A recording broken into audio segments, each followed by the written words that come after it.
Al-Fatihah.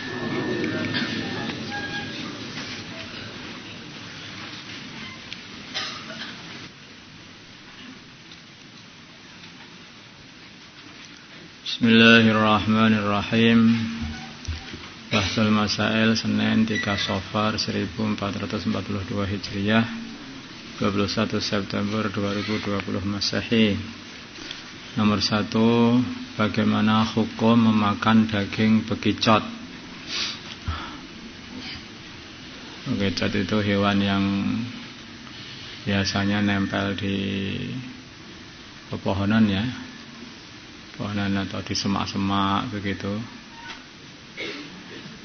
yang punya rumah dan rumahnya dibawa kemana-mana. Terus kadang-kadang masuk ke dalam rumahnya, kadang-kadang keluar. Makanannya kayaknya daun-daunan ya. Bagaimana hukum makan daging bekicot? Jawabnya, hukumnya adalah haram. Ini karena ini dianggap binatang yang menjijikkan. Makanya tidak boleh dimakan. Ya kenapa loh binatang menjijikkan kok nggak boleh dimakan? Ya begini loh, kalau kamu itu nanti itu sudah nggak punya jijik lagi itu, nanti lama kelamaan kamu makan taimu sendiri ya kan. Jadi orang Islam itu dibuat dirinya itu normal itu. Kayak babi itu kan binatang menjijikkan sebetulnya juga. Hidupnya di tempat menjijikkan, makanannya tainya sendiri dimakan. Nah, tubuhnya banyak juga ya, kayak banyaklah kalau orang itu melihat. Tapi kalau orang itu sudah nggak punya rasa jijik ya akhirnya ya apa-apa jadi dimakan. Tokek makan, cicak makan. Nah, itu hanya Islam itu sebetulnya indah. Yang dimakan itu hanya yang baik-baik, yang bersih, yang tidak membahayakan tubuh, yang kalau hikmahnya itu hikmahnya. Bagaimana hukum air liurnya bekicot? Jadi dagingnya haram. Sekarang air liurnya bagaimana? Ini air liur atau keringatnya, saya nggak paham itu. Kalau air liur itu yang keluar dari mulutnya bekicot. Tapi kalau yang keluar dari tubuhnya mungkin bisa dikategorikan keringatnya. Nah itu keringatnya itu berlendir ya, kayak lendir seperti itu. Karena kayak lendir, kayak air liur. Karena keluar dari tubuhnya ya kayak keringat ya. Tapi keringat ataupun air liur dari binatang-binatang yang dimakan ataupun tidak dimakan ini hukum kecuali khinzir ya. Adalah suci. Adalah suci. Jawabnya adalah suci.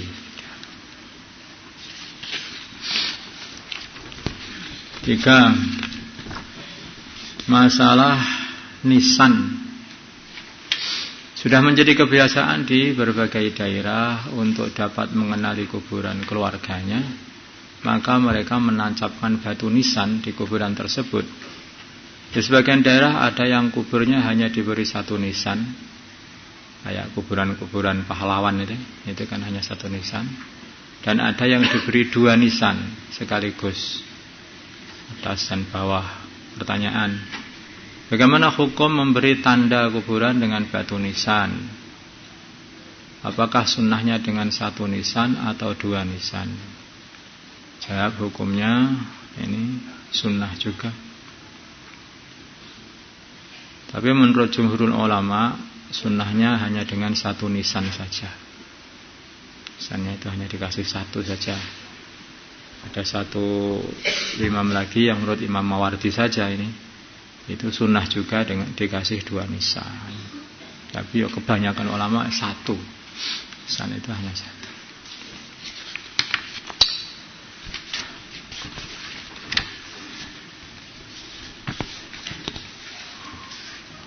Masalah warung makan, istilahnya warung makan sak puase, sak marme. Siapa yang masuk bayar 100.000 atau 150.000, itu sudah apa yang ada itu boleh dimakan. Di situ boleh dimakan. Itu sudah dihitung sama penjualnya. Orang itu enggak akan, dia sudah ngambil badi istilahnya dengan seperti itu. Tetapi ini yang dipermasalahkan akad jual belinya itu gimana supaya halal kalau membuat warung kayak seperti ini. Berbagai macam cara yang dibuat sebuah rumah makan untuk menambah daya tarik konsumen. Sebut saja warung makan sak puase katanya. Milik Pak Salman. Demi menambah daya tarik pengunjung, ia membuat sistem yang berbeda dari rumah makan pada umumnya, yaitu untuk harga 50.000, menu yang disediakan adalah daging, ayam, sayur, nasi putih, dan minuman. Untuk harga 100.000, menu yang disediakan adalah daging sapi, sayur, nasi putih, dan minuman. Adapun prakteknya, setelah pengunjung menentukan menu pilihannya, maka mereka memasaknya sesuai selera karena daging disediakan dalam keadaan mentah. Jadi di situ dikasih kompor. Pokoknya kalau sudah membayar 100.000, ada kompornya, ada daging-daging mentah, ada apa, nanti bisa bakar sendiri di situ, atau masak sendiri, ya dimakan sendiri. Tidak ada batasan dalam mengambil daging, maka pembeli boleh mengambil semaunya. Boleh saja itu. Pokoknya sudah disediakan semua yang masuk. Makanan yang telah dimasak harus dihabiskan. Apabila ada sisa maka tidak boleh dibungkus, namun dikenakan denda. Yang ini agak susah nih membuat caranya. Ini kayak menjebak orang itu namanya. Tidak boleh dibungkus kok. Namun dikenakan denda, ini yang agak aneh. Jika pelanggan bersama rombongan atau 2 atau lebih orang dalam satu meja, maka mereka harus memilih menu yang sama, yaitu memilih 50-an atau 100-an, karena satu meja hanya disediakan satu kompor. Pertanyaan, apakah sistem jual sebagaimana dalam permasalahan di atas dapat dibenarkan? Yang kedua, jika tidak dibenarkan, bagaimana caranya? Jawab, ini tidak dapat dibenarkan cara seperti ini. Karena ini gimana itu akadnya? Ya nanti akadnya lain saja begini solusinya. Yang nomor 2, solusinya begini. Untuk pembayaran sebesar 50.000 atau 100.000 itu dianggap sebagai upah penyewaan tempat dan fasilitas saja. Ya, nyewa kompornya, nyewa tempatnya, kursinya dan sebagainya, itu semua fasilitas itu semuanya. Untuk makanan yang dimakan, maka makanan dalam akad ibahah. Jadi dikekne gitu saja, ambil aja semaunya gitu aja. Itu dia hanya nyalakan tempat, apa yang ada boleh dimakan. Sedangkan denda masuk dalam dendanya itu di dalam dikategorikan karena merusakkan barang orang lain tanpa izin.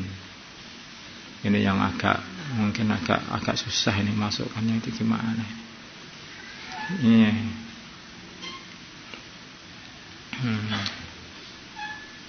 Ya mungkin karena seharusnya dia itu tidak memasaknya, itu dia masak banyak, habis itu akhirnya kalau sudah dimasak kan tidak bisa diberikan sama orang lain lagi, padahal dia tidak mau memakannya. Mungkin dianggap seperti itu, dianggap merusakkan barang orang lain. Mau nggak mau makan kok dimasak semuanya. Itu sediakan semuanya, ada 10 kilo daging, ambil semua, masak semua, dimakan dikit terus pulang itu. Ya itu megelne orang itu namanya itu. Ya, mana masak ini mau merusak warung orang lain biar cepat rugi atau gimana kata. Makanya mungkin ini bisa masuk dengan cara seperti itu, ya dimasukkan merusak barang orang lain karena dia tidak mau makan, hanya mau itu masak-masak gitu saja. Wallahu a'lam. Mungkin dengan cara begitu masih bisa dihalal. Jadi akadnya sewa.